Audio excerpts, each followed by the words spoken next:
Aston Villa anashinda hiyo game. Brother. Nampa Aston Villa. Aston Villa anashinda. Yeah. Chelsea Brentford. Chelsea Brentford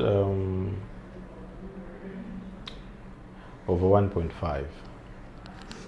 Brentford anashinda hiyo game. Nottingham Forest dhidi ya Arsenal. Arsenal anashinda. Arsenal anashinda vizuri, gracefully. Liverpool dhidi ya Burnley.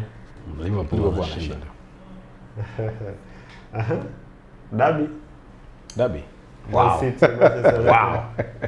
Even the early kickoff. Maji kidogo.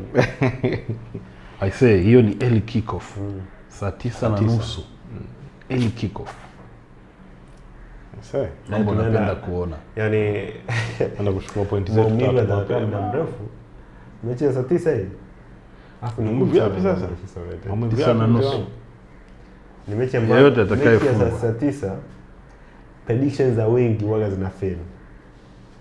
Ile kickoff was na kwa gaji. Yeah. Yaani kinachotarajiwa na wengi sana kinatokea. Sasa hichi ndio kitakachoenda kutokea. United Pweza Yusuf ndani ya dakika 90 United anachukua pointi 3. Okay. Basi sitaki kuwa sawa na bwana huyu. City anashinda hii game. Bwana vipi? Otoro jasiri. Jasiri ni mkubwa sana. Bwana mpe Brentford goli moja. Chelsea lazima ruhusu goli. Brentford goli moja.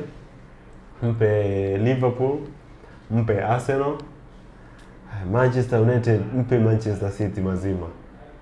Lakini kuna game nyingine, game ya Aston Villa na Everton.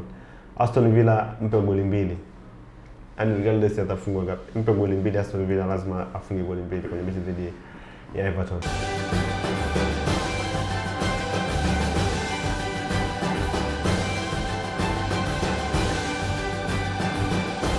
Game time, tuonavyo sisi.